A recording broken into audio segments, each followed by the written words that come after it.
Uma roda girando resiste a ser inclinada. Você sabe disso. Qualquer pessoa que já segurou uma roda de bicicleta pelo eixo e a girou sabe disso. Você sente ela puxar contra suas mãos. Ela luta com você. Ela quer permanecer no mesmo plano. E por isso, quando alguém pergunta por que uma bicicleta fica em pé, você responde: bem, as rodas estão girando. Isso é um giroscópio. O efeito giroscópico mantém o equilíbrio. Caso encerrado.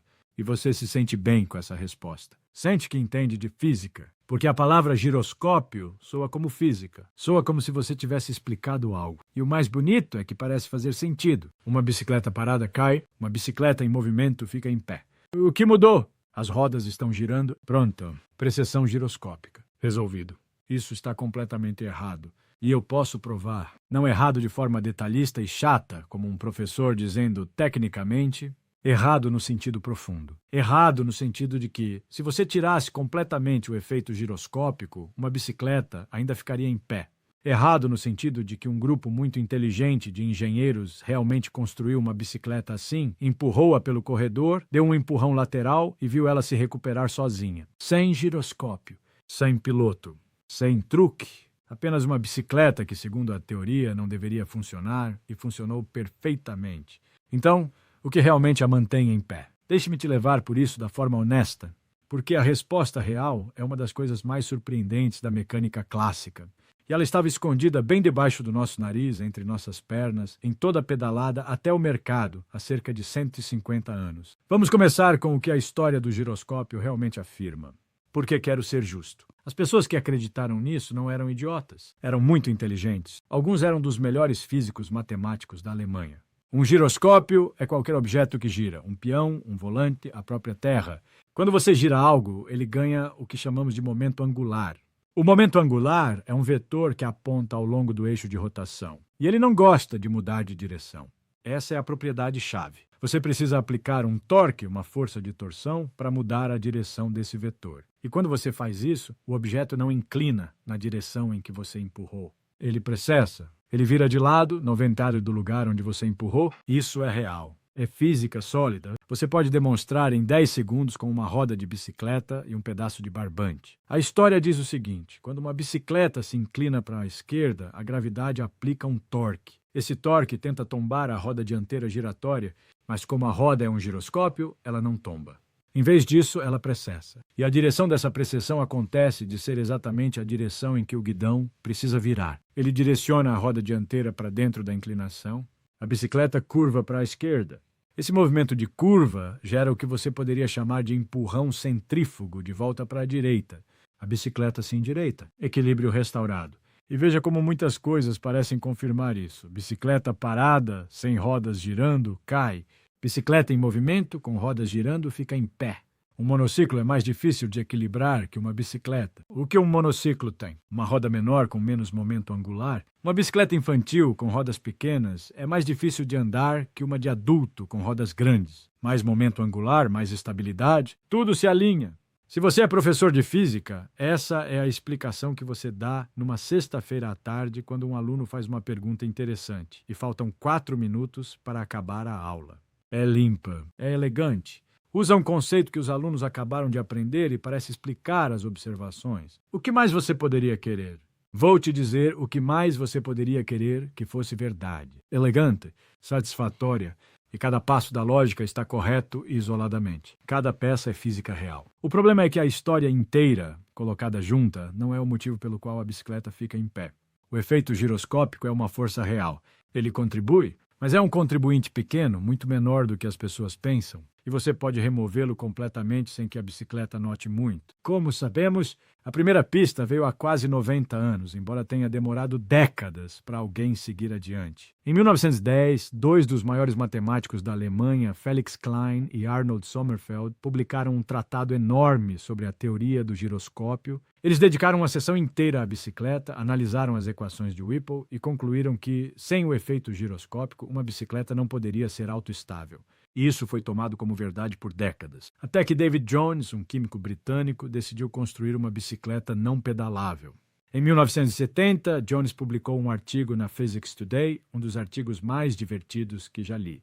Ele construiu a URB-1, Unrideable Bicycle 1, Montou uma segunda roda dianteira girando na direção oposta, cancelando completamente o momento angular. Efeito giroscópico, 0. Ele subiu, deu impulso e pedalou sem problema. Sem mãos. A bicicleta era perfeitamente pedalável, só um pouco estranha. Jones ficou animado e frustrado ao mesmo tempo. Sua bicicleta não pedalável era perfeitamente pedalável. Então ele continuou. Anos depois, uma equipe da Universidade de Delft, na Holanda, em colaboração com Andy Ruina da Cornell, publicou um artigo na revista Science em 2011.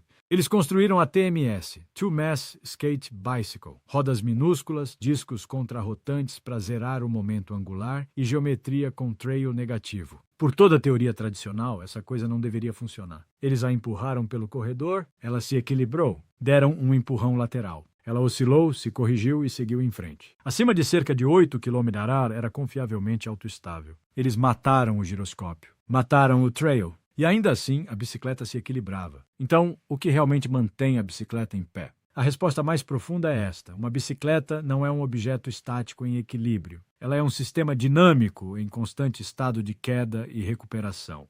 Ela nunca fica perfeitamente reta. Está sempre inclinando, sempre se corrigindo. A pergunta não é o que a segura.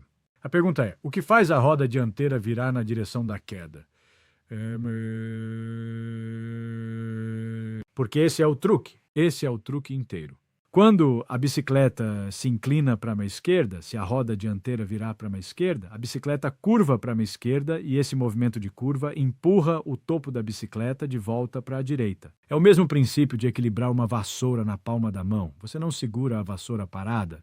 Você move a mão para baixo dela, sempre colocando a base de volta embaixo do centro de gravidade. Uma bicicleta faz isso com a roda dianteira. Quando inclina, a roda vira na direção da inclinação. A base se move para baixo do centro de gravidade. E o que faz a roda virar na direção da inclinação? Vários mecanismos trabalham juntos. O trail, efeito de caster, a distribuição de massa da frente, efeitos inerciais que só aparecem em movimento e sim um pouco de efeito giroscópico. O giroscópio ajuda, o trail ajuda, a massa ajuda, mas nenhum deles sozinho é essencial. O que é essencial é que o sistema como um todo consiga virar a roda dianteira na direção da queda. A estabilidade é uma propriedade emergente do sistema inteiro. Não existe um único ingrediente mágico. A bicicleta é como um avião. As asas geram sustentação, o leme estabiliza, os ailerons controlam a rolagem. Tire uma peça e o avião ainda pode voar se você redesenhar as outras para compensar. Não existe um único componente mágico. É por isso que uma bicicleta continua funcionando mesmo quando você remove o que todo mundo achava que era essencial. A física da bicicleta é linda, porque mostra como a estabilidade surge de interações sutis, não de um único efeito dramático. E ela estava escondida o tempo todo entre nossas pernas, em cada pedalada. Da próxima vez que você andar de bicicleta, preste atenção. Sinta como ela se corrige sozinha. Sinta como ela dança com você, sempre caindo um pouquinho, sempre se recuperando. E sorria, porque agora você sabe o segredo que a física escondeu por mais de um século bem debaixo do nosso nariz. A bicicleta era autoestável, acima de cerca de 8 km/h. Há algo profundamente satisfatório nisso, porque significa que a bicicleta não é frágil, sua estabilidade é robusta. Ela não depende de um único truque. Depende da cooperação de muitos pequenos efeitos e qualquer subconjunto deles pode ser suficiente se o projeto for ajustado corretamente. A natureza faz isso o tempo todo. Sistemas biológicos, ecológicos e até econômicos frequentemente têm essa propriedade. Múltiplos mecanismos sobrepostos que produzem o mesmo resultado benéfico. Se um falha, o sistema continua funcionando. A bicicleta é um exemplo mecânico dessa resiliência. Mas vamos voltar ao ciclista, porque até agora falei de uma bicicleta sem piloto. E na maioria das vezes há uma pessoa sentada nela. E o ciclista adiciona toda uma outra camada. Quando você anda de bicicleta, está fazendo algo extraordinário.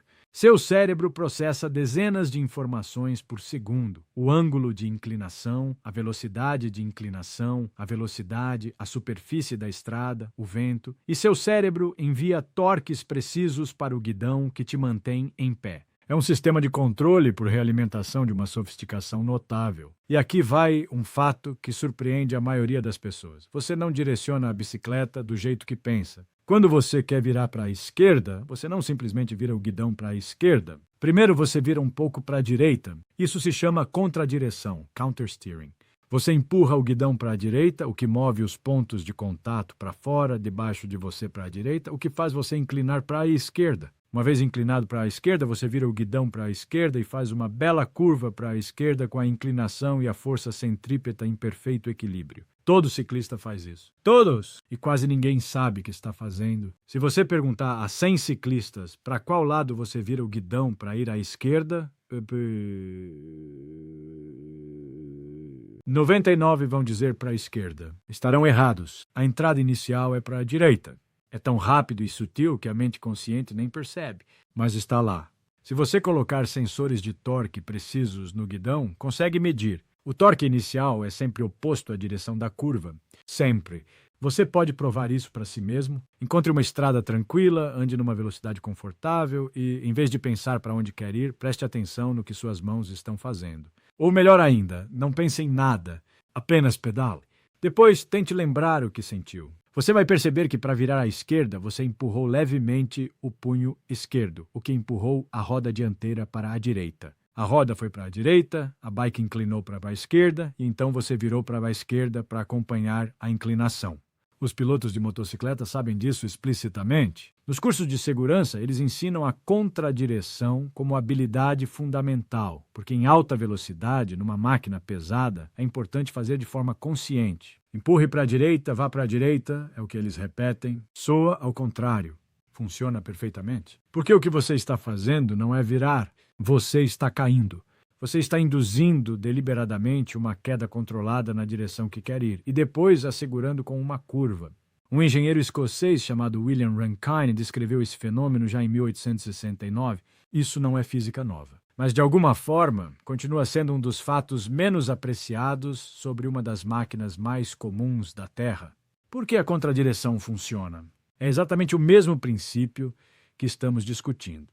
Você precisa tirar a base de apoio debaixo do centro de gravidade para iniciar uma inclinação. Virar a roda para a direita move as rodas para a direita em relação ao centro de massa. Agora, o centro de massa está à esquerda do apoio. A gravidade toma conta. Você inclina para a esquerda, depois você vira para a esquerda para segurar a queda, e você entra numa curva estável para a esquerda, a força centrípeta da trajetória curva equilibra exatamente o torque gravitacional da inclinação, e você mantém a curva pelo tempo que quiser. Aqui vai um teste bonito. Ande de bicicleta perto de um meio-fio, com as rodas o mais próximo possível dele. Tente virar para longe do meio-fio. Você vai achar muito difícil. Por quê? Porque para virar para longe do meio-fio, você primeiro precisa contradirecionar para o meio-fio, o que significaria virar na direção dele. Seu corpo sabe disso inconscientemente e se recusa a cooperar. Você se sente preso. Seus instintos não deixam você fazer o que a geometria exige. Andar de bicicleta, no fim das contas, é cair de forma controlada. Você nunca atinge um equilíbrio estático.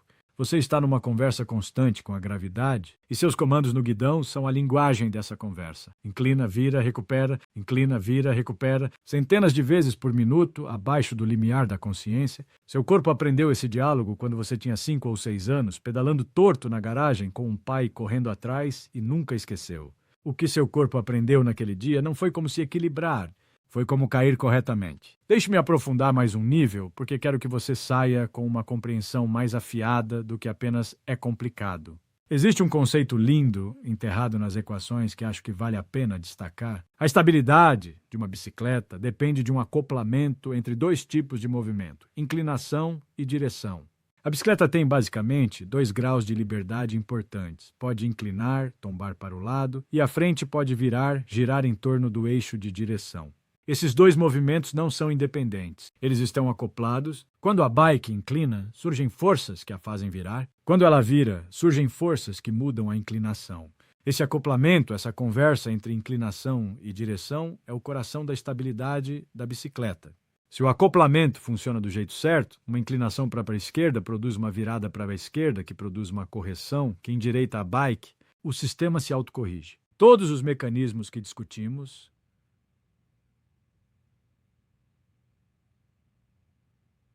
o giroscópio, o trail, a distribuição de massa, fazem a mesma coisa fundamental. Criam um acoplamento entre inclinação e direção com o sinal correto. Todos fazem a roda dianteira virar na direção da queda. São diferentes caminhos físicos para o mesmo resultado matemático. Pense nisso como água descendo uma montanha.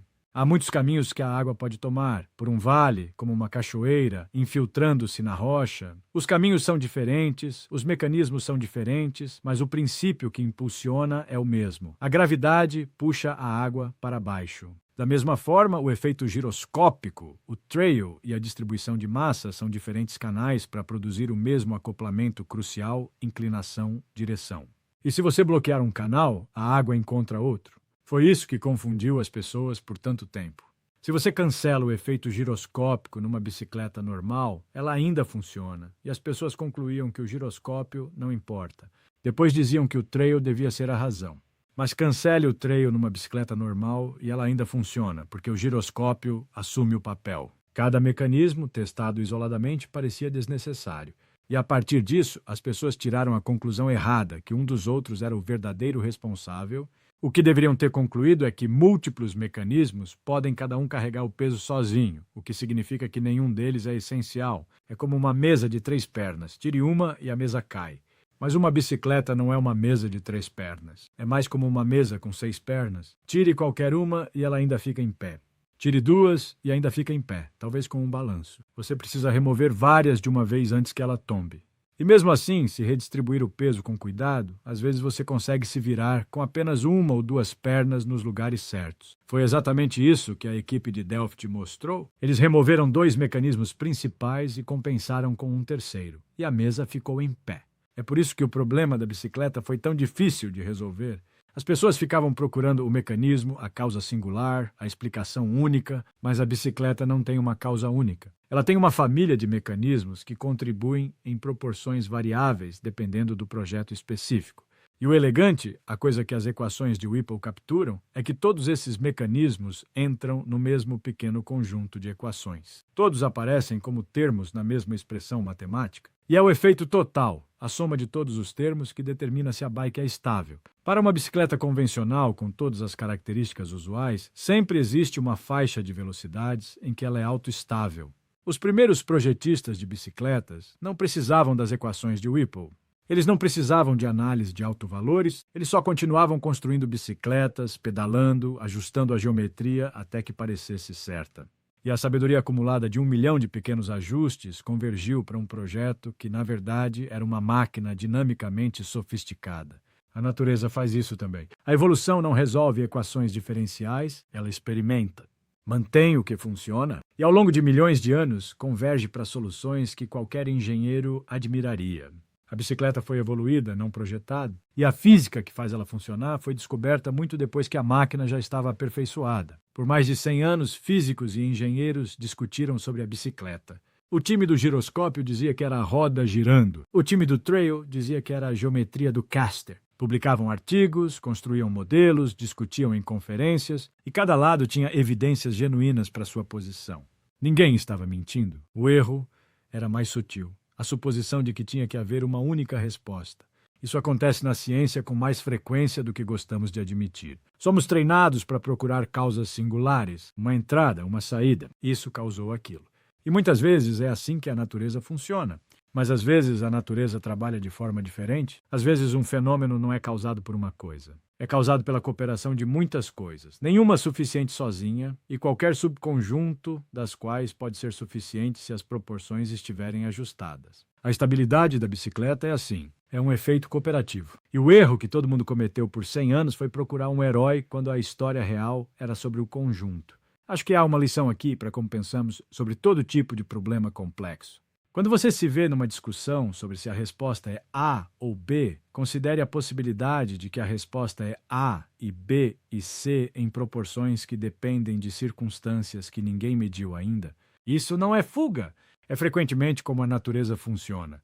Então, da próxima vez que você andar de bicicleta, preste atenção. Sinta os pequenos ajustes que suas mãos fazem no guidão. Note como em baixa velocidade você trabalha mais, fazendo correções mais largas. Note como em velocidade de cruzeiro tudo fica suave e a bike parece flutuar embaixo de você como se soubesse para onde ir.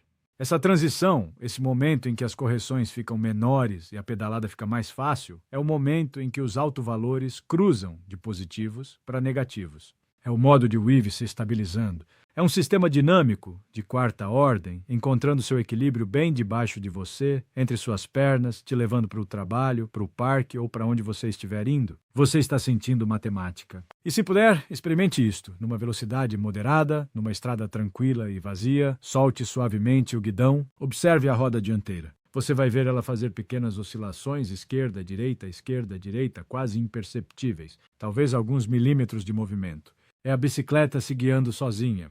É o acoplamento inclinação, direção em ação. O giroscópio, o trail, a distribuição de massa, todos trabalhando juntos numa conversa que não tem uma única voz, te mantendo em pé, sem sua ajuda. As pessoas às vezes me perguntam qual é a máquina mais bonita já construída. Elas esperam que eu diga o acelerador de partículas, o radiotelescópio ou o relógio. São máquinas maravilhosas, é verdade. Mas pela elegância por quilo, pela razão entre o que ela faz e o quanto entendemos por que ela faz, acho que a bicicleta é difícil de bater. 200 anos de idade, 2 rodas, um quadro e uma corrente. Pedalada por bilhões de pessoas, entendida por quase ninguém. E a resposta de como ela funciona acabou não se